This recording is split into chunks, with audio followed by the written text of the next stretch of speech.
Hey, welcome, all my right thinkers. Thanks for tuning in and check out your boy, P Farm. Thinking right out here in my lab, in my book, where I do what I do for you. Oh, I got a nice lesson for you. Let's get this party started. I'm excited. Rightism, 25 rules to live by. Storytelling, story with a message. There's a message in the story for life. I give life lessons. You tune into receiving them. I appreciate you. We got a good thing going. Let's handle our business. Right thinking mission, and I'm on it, is to enlighten, inspire, educate, and motivate you, the individual, to a higher spiritual level of enlightenment. Right thinking's way of life through mental and spiritual discipline, practice daily, will help and guide you to obtain your goal of reaching spiritual enlightenment, aka know thyself. My mission, and I'm on my grind, is to get all right thinkers to know thyself. If you're a right thinker, your goal is to know thyself. You see where we're going with this? So let's get it together. And I got a question. Do you know you? You will when I'm through. It's rhetorical. And if you know how to answer for yourself, tune in. I'll help you with that. Yeah, that's what I do. A person who knows not and knows not that they know not is foolish. Disregard them. A person who knows not and knows that they know not. It's simple, but you can teach them. That's why I do what I do for you. I appreciate you too. Stay tuned. I got more for you. A person who knows not and believe and think that they know is dangerous. Avoid them. I do. A person who knows and knows not that they know is spiritually asleep. I can awaken them. I am the spiritual alarm clock here to wake you up with knowledge of self. Yeah, that's what I do for you. A person who knows and knows that they know is wise. Follow them. All these persons reside in you. Right thinkers, know thyself. And to my yacht, be true. We getting deeper and deeper in this concentration, in the age of concentration. Now I'm going to give you teachings of Maat. This is a 3-lesson in one. Hope you enjoyed it. I'm going to take you through the teachings of Maat, and I'm going to give you the extended concentration meditation, and that will lead you to cosmic consciousness. Ooh, this ought to be good. If I can tie all this together, I'll be happy. Let's go. That's my plan. Let's go. Now, in general, a mental atmosphere of peacefulness and contentment within oneself is necessary for sublime thoughts, mean good thoughts, right thoughts, positive thoughts, to what? For you to aspirate to emerge in your mind. When you sit and go into meditation, you can't bring in all your garbage, all your anxiety, all your anger and hate and fuss. That don't work in the meditative state of mind. You got to leave all that crap at the door. Check all the nonsense and only come in here with an empty mind, a clear mind, a free mind. That's how it works. And that's the way it works. Otherwise, through a life in which is based on, watch this, pursuing the satisfaction of the senses, meaning the body, the lower nature. Okay, if it's sense and physical, that's lower nature. Spiritual and ascension, that's positive, that's higher nature. But when you satisfy your lower nature, there is constant what? Urges and desires. And that leads to what? More agitation of the mind. The more sneaky and deceitful you are, the more thoughts you got to have to make that happen. Those are not positive or good things. Sneaky and deceitful people don't think positive or good thoughts. And when it agitates the mind, and now you, the individual, you will always be occupied with what? Petty thoughts, illogical, nonsensical, and disturbances in your day-to-day life. You're going to carry that nonsense with you in everything you do. That's the problem. When Yoda asked Luke some questions, all Luke wanted to do was, I got to do this. I got to go here. I can't finish my training. Why? I got to go do this. That's why you fail in life. Always chasing, always reminiscing, always doing anything except what? The moment, the present time, in the now. Focus on that. Get used to that. When you're not in it, spend time meditating about being in it. If you're not doing that, you won't be in it. Okay? So watch this. So therefore, the maintenance or serenity and contentment that you have should be your primary goal as a right thinker or a spiritual aspirant. If you're not trying to be your best self, I ain't your man. Why? Because I'm trying to get you to do just that. And that ain't what you're doing. Why you? I ain't going to be dealing with why? Because that's what I'm trying to get you to. The following ancient Egyptian proverb, I got a feel I'm going to read about you from the Maat concept, from the teachings of Maat. Boy, I love this. Were available, how long ago? Plato, Greek philosopher, he practiced Maat. Did you know that? And watch this. In the earlier Christian theologians, who they called the Gnostics, who studied Maya philosophy and the mysticism of Egypt, these would have been the first teachings that initiates in higher level of learning or would receive what Maya itself as discussed. This is the fun part. We're about to get into the good stuff. Earlier implies Mayat represents virtue, justice, righteousness, and order. The world runs on Mayat from our understanding and our concept. Okay? So there were, watch this. This is some proverbs from the Egyptian proverbs. I want to run them down to you. This says, excuse me, they who revere Mayat are long lived. They who cavort Mayat have no tomb. It was said that at Judgment Day, if your heart was heavier than Mayat's feather, Amet got to eat you. There was no need for you to have a tomb. That's what they're telling you. And these are things that I live, and this is the code. I love this. Why? If you put this to practice, you'll be a whole different dude or woman. Do not be greedy. Don't want more than your share. Don't get more than what you need. That's a lot of people's downfall. They want more. They just want more. I don't never understood that. I never got into that. And do not be greedy in what? In division of things. If the pie gonna be sliced, everybody get the same slice. You want the biggest slice. Why? That's entitlement. That's lower nature. Do not covet. Do not covet more than your share. They tell you don't covet thy neighbor. Don't covet nothing that don't belong to you. We've been on that. We talking about individually. Don't take more than what's rightfully yours. Don't be greedy toward your relative. That's been a problem. They fight, kill each other over what? Money.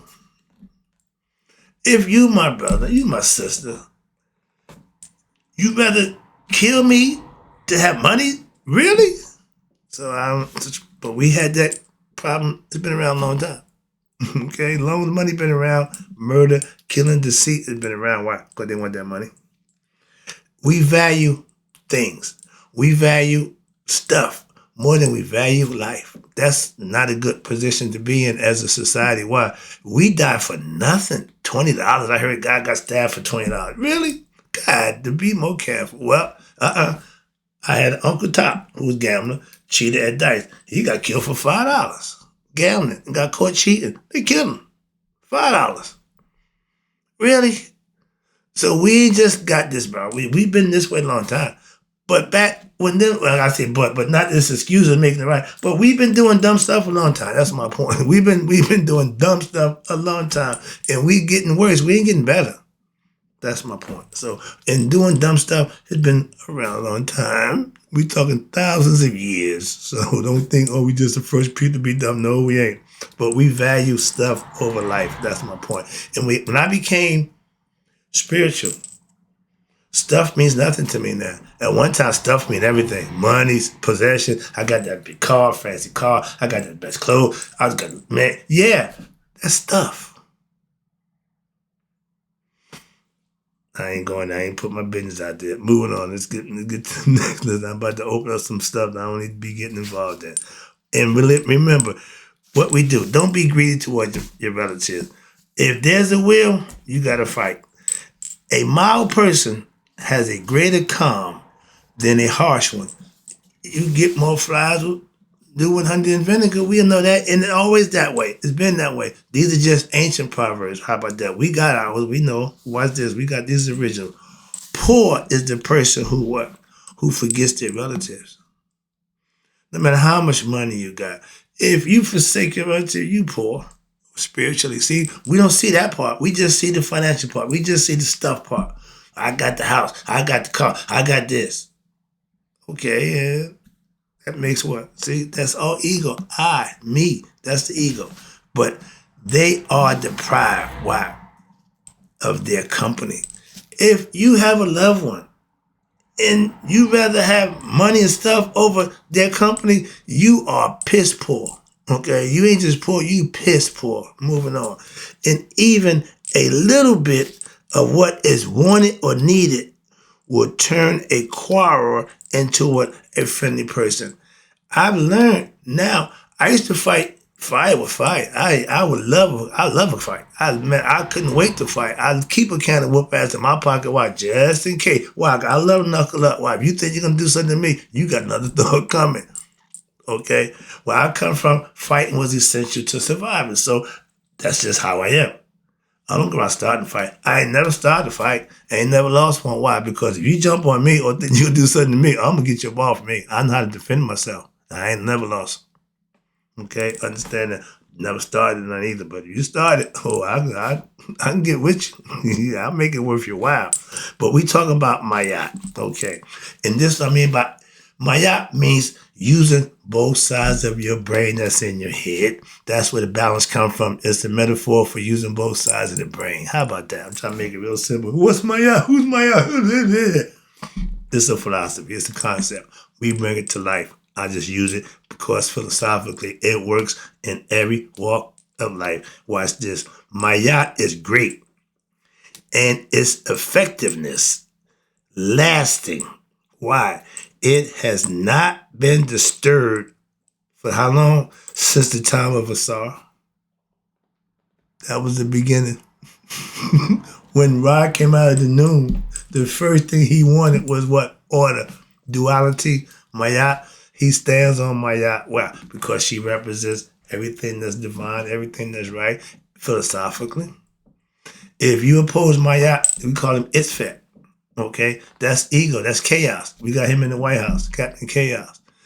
When you have order, that's Mayat. I'm orderly. I'm straight to the point. I'm routine. I'm on my grind. I'm doing what I do ceaseless. I continue to do what I do when? Daily. That's Mayat. I live that. Okay? I profess that. I teach that. I love that. Why? It's something you can embrace. Just like y'all Christians love Christ, I love Mayat. You see me do this every day. I will never start a show without respect for her. That's my goddess. Okay, simple.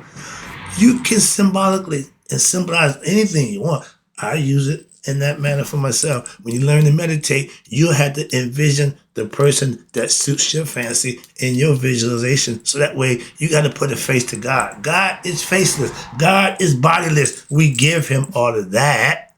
That's why he give us this. Moving on. A brain, a consciousness. Okay. Mayat is great. Why? She's everlasting and ain't changed since the beginning. There is punishment. Watch this. If you think God is all merciful, all forgiving, you're a damn fool. There is punishment. For who? For those who pass and break the laws of Mayat. But this is unfamiliar to the corroded ones. Why? When the end is nigh, Mayat lasts on. That's why I tell you, the judgment day is you're going to have your day against what? The feather of Mayat. And if you live according to Mayat with balance and righteousness and divine and Makadu, all the things that you need to do, you will pass. And that way you will go on to the next life. That's what they mean by Mayat will live on forever. Okay? She lasts. Okay? As a camel beareth labor, the heat and the hunger and the thirst through the deserts. And he's not, and the camel was not from the Arabs brought him in. Okay, we use the donkey, the beast of burden. Listen, everybody see, they think Egypt got the camel. Yeah, they did, but we use camel, the donkey just as good. Moving on. And what's this? And fainteth not. That means he can put it with all that harshness and don't faint. So your intestinal fortitude of you, man, shall sustain him through the perils. It ain't the size of the dog that's in the fight. It's the size of the fight that's in the dog. What's inside you? How big is that fight that's in you? And your ego is like the honey badger. He love a fight. I ain't backing down from a fight. Why? Why not? What the hell? Come on, man. I ain't got no problem with that. But your spirit should be like that. It should never back down. When you're right, you should stand your ground. And what you believe it to be, go for it. Would you die for what you believe in? That's the question. When the captors got the Egyptians, they wanted to send them, you want to go see Ra? Yeah. Or you want to be Muslim? I want to go to Ra. Bam! Make the decision and live by it. Or die by it. If that's your decision, you got one or two choices. Still a 50-50 shot. When you're dealing with what's right, you only got one or two things. Good or right or wrong. Right or wrong. Good, bad, whatever. But it's always a choice. That's 50-50. It don't get no better than that. That's what Maat offers everybody across the board. A fair shot. Now, what we got? The 42. Okay, yeah, the fight that's in you. Do not conspire against others. Teaming up with somebody, allies to do something somebody else, never do that. Clicking up with people to do other stuff. We got gangs now. To get in, you got to do some crazy, horrendous nonsense. That's, to me, is crazy. But God will punish accordingly. I wear the eye for a reason.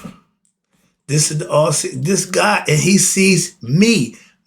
My integrity is being watched by my inner self, my higher self. He sees all. He just told you he will punish accordingly. If you think because you got over on somebody, you did some slick, ran game, and got over and made some money or got some pleasures, whatever, however it was, have somebody cheating, whatever. But when you get those things, pleasures of the flesh, on the lowest I put it, you think you got away with that?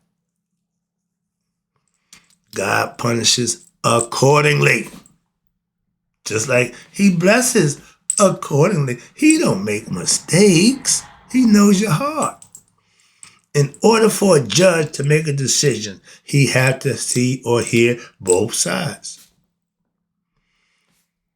Truth lies in the heart, okay? And when he gonna judge you, that's what he wants to judge, the heart. Been that way a long time. That's a philosophy I love. Why? Because it makes perfect sense, and you got control over that. Why? That's who's gonna judge you anyway. You. So moving on. That's why they say the concept is they say that, but I don't know if they really, get it the way I understand it. So I just let them have their way, and then I just implement just a little kick of the shit to let them explain it to them where they can. Oh yeah, there you go. I ain't trying to discredit you. I'm just trying to enlighten you. Let's go. Where we at? Did that content. Okay, here you go. Right here. Yeah, this is the good part. Now, do not comprise of other because God deals punishes accordingly. Schemes, hidden agendas, do not prevail. Only righteous laws, Maat, of God do. If it's right, if it's good, that's what you do. And guess what? If you do that, if you do what's right and good, you got a kick coming. If you do that other thing, it's telling you, he know that, so you got no kick coming. Live in peace. I didn't always have that philosophy. I lived in anger, frustration. I've been a whole lot of stuff. But once I figured this new thing out with Maat and understand how to live and do and be my best self, man, it changed the whole game for me. And since what? God gives comes by itself. What you and God got in between you and God, the blessing that you receive, the blessing that I receive, I'm going to receive what I need, You're going to receive what you need. That's a blessing. When I talk to my mother-in-law, when I talk to my pastor, when I talk to my dude, we all talk about the blessing that we receive about from God. Is God with me all the time? Mom told me, but baby, everybody want to talk about, no, I got people, and when we talk, we're going to talk God. And they ain't got a problem with that, neither do I. My pastor said, brother, right, whenever you want to talk God, call me. We talk every day. Moving on. Just want to let you know. All right, where I'm at. I'm going to wrap this up. I see the clock. I'm going to have to get this stuff next one, make it 2 lessons, 2-parter. But watch this. When God gives you something, it ain't by accident. Just like when he punishes you. Why me? Oh, no. This is yours. That's karma. Okay? That's God's daughter. That's the other girl that he don't tell you about. Okay? She always got you. To be satisfied with little is the greatest of all wisdoms. I try to be content with less as possible. Why? I don't want to infringe on nobody. I don't want to have to depend on nobody. And again, if you've been without the stuff that you think you feel you need, then you learn contentment the old-fashioned way. Why? You got to deal with it. And watch this. And they that increase their riches increase their cares and their problems. Why? More money, more problems. That's true. Again, the more you got, the more you got to take care of. The less you got, the less you got to worry about. That's why I travel light. Why? I don't need no pants or no pocket. Why? I don't need nothing. I got wit. I got guile. I know how to move and groove. I can get what I need. Why? And be fair about it. Why? Just take what I need. If it's a meal, I'll take that. If it's a drink, I'll take that. If it's some clothes, I take just what I need. That's what they try to tell you. That's what contentment breeds. You don't need a whole bunch. Okay, rich, I don't need to be rich. Moving on. But some people, I want money. Okay, that's you. I speak for me. I only speak for me. I ain't speak for nobody other than myself. And I expect the people who speak, that's what you should be speaking for. Okay? But to be satisfied with little is the greatest wisdom. And they that increaseth their riches increaseth their problems and their cares. But a contented mind is the hidden treasure. And a hidden mind a contented mind is the hidden treasure. And guess what? Trouble findeth it not. When you content, like the Passover, the lamb's blood, whatever. But when you are content, when you have peace, trouble pass you by. Why? You ain't going for a bunch of nonsense. You don't put yourself in that predicament. You don't have those situations. We call them drama. I call them fetters. When you put yourself in bad predicament doing dumb stuff. Okay? When you start getting better at not doing that, life will be real easy for you. It like, instead of going like this, it start to smooth out for you. That's what you want. Okay? You just want to slide. Okay? Be like water. Just flow. All right? Now, when you control your thoughts, I'm going to wrap it up with this one. When you control your thoughts, you're controlling your actions. When you think first and act second, you good. When you act first, that second thought, you're going to be behind bars, you're going to be handcuffed, you're going to be in a bad predicament. All right, too late because you did something that you didn't think about before you did it. You did the action. You did the reverse. You control your action by what? Controlling the thoughts. And if your actions have devotion of purpose, you should always do something for a cause, not because. Have faith in your master's ability to lead you along the path of truth. And it be your faith in your own ability to what? To accept the truth and live by it. And have faith in your own ability to what? Act with wisdom. Be free from what? Resentment. If you resent an action that you did, you messed up. You're supposed to think before you do. Remember, if I do and think after, get him, Scooby. Roll. That's not good. Why? You might get away with it every now and then, get lucky, but it's not a good formula. You'll find out the old-fashioned way. When it don't work, no, but I thought, no, too late. You done did it, and you're responsible. Sorry, don't fix the lamp. Under the experience of persecution. You should be free from resentment under experience of wrongdoing. If you commit a wrong act and you, without thinking, that's what it's going to be, you have to be strong enough and conscious enough and willing enough to stand up and take responsibility for it. Not like your boy, blame everybody for everything. He don't take responsibility for nothing. Again, he's too easy to use as an example when it comes to negative. Everything about him is bad. I use him as that purpose. He's my teaching tool.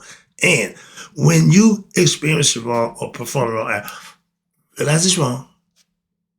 Lay down your sword, be humble, and be respectful and mindful, and don't do the act again. Learn from it. Learn how to distinguish between what? A right and wrong act. If you don't, you're going to continue to do what? Make the wrong decision after you what? You think after you made the action. Think first and learn to distinguish what? The real from the unreal. Discernment. Your own understanding of what's good and bad for yourself. You should be in total control of that. If you don't know what's right and wrong for you, you're going to always be your own worst enemy. Okay? That's fetters, that's self-inflicted problems that you cause on yourself. So I'm going to end the lesson right here because I got some good stuff coming up for you. So, right thinkers, in closing, may you all live to be 100, me 100 minus a day. So I never know that my right thinkers who practice Maat has died away. Remember, those who practice Maat don't die. We multiply. I'll be right back.